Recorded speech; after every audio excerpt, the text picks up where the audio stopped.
Hi guys, welcome back to another video. In this one, I'm going to talk about how I run my small business, aka art shop.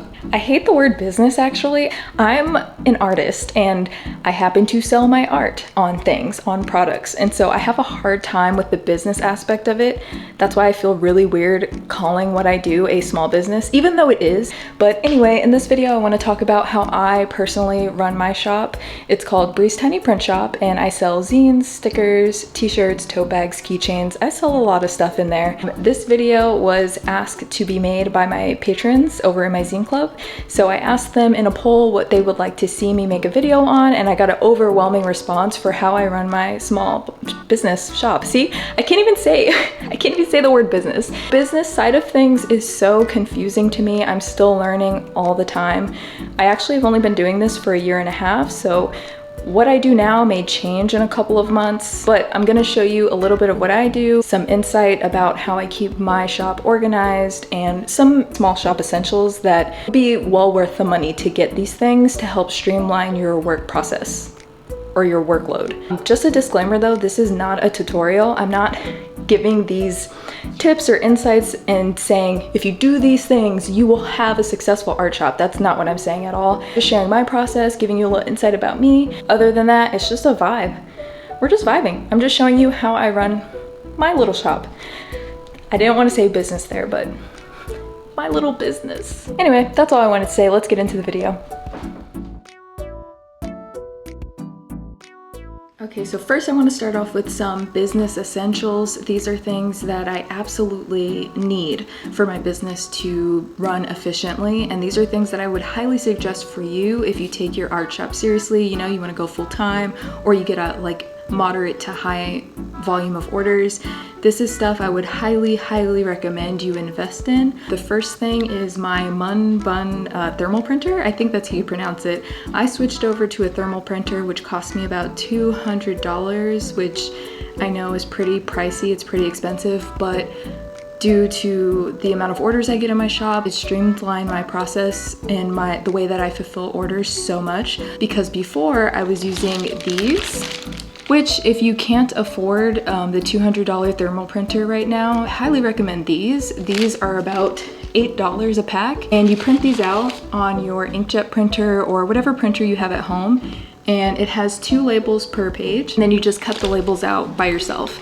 These are way more affordable, but you do run your printer's ink a lot more than you would with a thermal printer, because a thermal printer uses heat, it doesn't use ink. This was great for me starting out because I didn't want to invest $200 in the thermal printer. I don't even think I had that kind of money to spend when I first started taking my shop full time, but these are really great, and I got these off of Amazon. So here's my little thermal printer. It's by Munbin, and look at how cute. My favorite color is pink, so I had to get the pink one, and then I found these cute little stickers from Daiso and I just decorated it.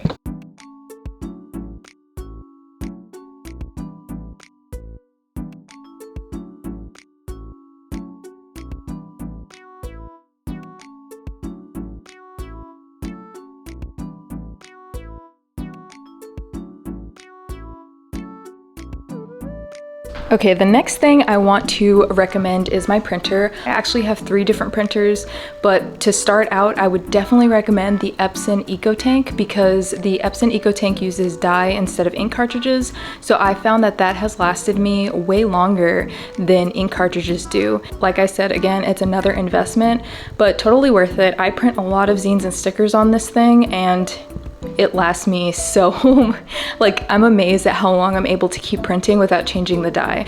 Here is the Epson EcoTank. This one I have is ET4800. That's the model that I have. And if you could see there in the EcoTank, it's just a bunch of dye. Really good colors. It's very grainy. It's very grainy in this zine just because of the way that I made it. I photocopy all the pages, so you're gonna get a little less quality when you do that. But if you're printing straight from your computer to the Epson EcoTank, it's really good and cost efficient. Over time, it's gonna give you a lot more bang for your buck, because you can print a lot and you're not using as much ink, or in this case, dye. I've used this and I print You guys, I print a lot of zines and a lot of stickers, and this printer has lasted me over the years. It's been really good to me, and I think the quality is great when you set the print quality to quality. A lot of people also ask like what type of paper I use. I use 24-pound paper, which is a little bit thicker than standard copy paper. If you're printing on 20-pound standard copy paper, on both sides, you'll be able to see it on the other side, you know what I mean? So let me just show you an example of what I mean. This is printed on 20-pound yellow paper. It's canary yellow.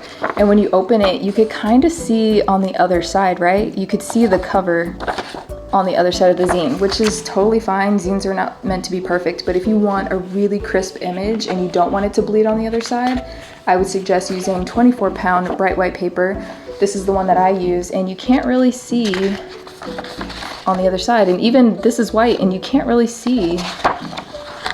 I swear by 24-pound paper, it's only a little bit thicker than standard copy paper, and I feel like it gives me a better quality zine.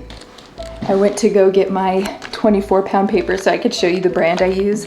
I use Epson, and it comes with 500 sheets, and I buy this on sale at Target for $5, and it's a little pricey for paper, but it's better quality. And for some reason, it's always on sale at Target. They're like trying to get rid of this stuff, and this is, I swear by this paper specifically. This is the best paper. Another business essential that I swear by are these organization bins that I got from Michaels. I suggest bins for everything that you sell. If you have stickers, get bins for the stickers. If you have zines, get bins or shelving for the zines. Everything. It's really going to help you keep organized so you have better track of your inventory. So these are the bins that I use, and like I said, I got them from Michaels for about $30, and I'm gonna be honest, I think that's the best deal you can get because I've priced these on other websites and also on Amazon, and they're always about $5 to $15 more. This bin here is strictly for my zine kit supplies. I sell these zine kits that come with everything you need to get started on making mini and standard size zines. So stuff that comes in the kit are scissors, you get glue sticks, you'll get pens, Sharpies, you get magazine cutouts that I source for you, you get stickers, all that kind of stuff. So I keep all of the zine kit stuff in its own little bin, and in this bin is all of my inventory. So when people order things, just kind of dip in here, grab what they ordered. I keep it all organized so I'm not getting stressed out trying to find out where it is. Everything has its place. It's really good for keeping organized and streamlining when you fulfill orders. They are, see, they come off their tracks a lot. They're a bit wonky, oh my god. But to me, it's worth it just because of how cheap they are. I don't know, they're cute. They're really cute. And this is what I could afford at the time, so I just keep going with it. I'm not gonna buy a whole new drawer system just because. Okay, so you see those organization bins. I also have organization wireframes that I put up right above my desk, my workstation. And I got those from Daiso, which is a Japanese discount store. And you could buy everything for as little as $1. So these I bought all separately. It was like $1.50 for each. I bought these wireframes from there. I bought this little fake plant from there. So I keep everything that I might need immediately on this shelf. That way I can just grab them and have easy access to scissors, markers, pens, all of that stuff. I also keep a separate bin for my zines. So this one I got from Target for I think about $5 or $7. And I keep all of my zines, the bigger ones, the standard size, in these bins. This is where I keep my packaging material, so stuff that I pack orders with. So I have my thicker mailers, and I have bubble mailers. I have envelopes of different sizes, paper. I have anything I might need for packaging. I got the wireframe from Target too. I think it was about $40. And I like this. I like it all to be visible because then I could see what's low on stock and what I need to order up on. Another thing I think is super important to invest in is a custom stamp. So these custom stamps have my P.O. box on them. That's my P.O. box on it, and I like to use these for stamping my envelopes. I pretty much stamp them all ahead of time. That way it's easier to just grab it, and if someone's ordering something like stickers or some of my smaller zines, I send those with forever stamps. So I actually write their address by hand, but it's kind of a pain to have to put my P.O. box on it too. So I got this stamp. So all the envelopes I showed you are all pre-stamped, and it makes it so much easier for me when I'm fulfilling orders. It saves me a bunch of time. Another thing you must get. Like I said, this is not a tutorial, so you mustn't not get it. You don't have to get it, but this is something that I use that really helps me out, and it's my swing line guillotine cutter. And this is really good if you have a lot of things that you need really straight lines with and you don't want to cut them all out by hand. Like say the labels, for example, if you get those 100 pack of labels that you put into your printer, this would be really good for cutting them way quicker. I think you could put a stack of maybe 10 pages in here and then you just cut them all at once. So now that I shared some of my small business essentials, those are just a few things that I think are super important in my business, and I would love to be able to share them with you just in case you saw something where you're like, oh my god, I could totally use that. I hope some of those things were helpful. Now that we're transitioning from the essentials, I want to go into some advice. I'm just sharing what I do and maybe they'll help you. I've only been doing this for about a year and a half and it's been going really well, but I just want people to understand that when you run your own small shop, you don't start making a profit until years in. At least that's the urban legend, right? When I first got in, people were like, you're not gonna start seeing profit until you hit your 3-year mark. And so far that's true. Like, money comes in, but I do owe the IRS a lot in taxes for last year. It was my first year opening my own shop and I really didn't know that I had to be putting money aside to prepare for taxes, so I made a lot of mistakes. Yes, I know that you can write a lot of stuff off, but the accountant that I hired, I don't know why I hired them because I didn't save a lot, they didn't deduct a lot. Even though I didn't know that I was gonna owe a lot in taxes, I was still pretty good about keeping my receipts and stuff, but they just didn't help me out as much as I think I can now help myself this year. So I learned a lot. Put aside money for taxes, but please don't ask me about taxes. I cry when I think about how much money I owe the IRS right now. Keep that in mind when you're getting into starting your own art shop or small business. You have to put money aside for taxes and you won't start seeing a profit until years in. This may not be true for everyone. Sometimes people could start a small shop and it takes off and they're making loads of money and they pay off their bills, they pay off their debts, and then they have profit that they can keep for themselves. Me personally, my shop does well, but a lot of my money goes towards rent. It goes towards gas and food, and then it goes towards my IRS taxes and also my credit card debt. So if I'm being really transparent with you right now, I literally have no savings. I mean, there's money in my savings, but I mean, is there though? Like, I know that I'll start seeing a profit the more that I do this, the more I keep chipping away at my small art shop.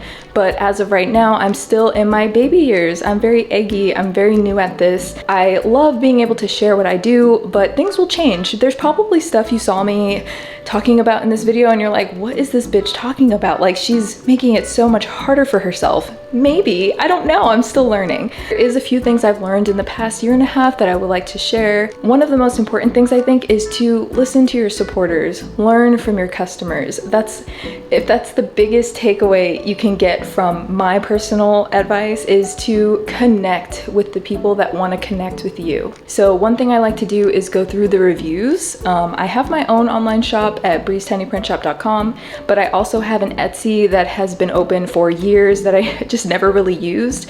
But once I started going full time, I started off on Etsy, so I have a lot of sales over there and a lot of reviews. So I like to look at the reviews, hear what people are saying about their experience with me and what they want to see more of. For example, me and my small shop, a lot of people said that they liked my handwritten notes. I'm like, I'm listening. I know that people like these things, so I'm not gonna stop doing that. I'm gonna keep giving handwritten notes as long as I'm physically able to do that.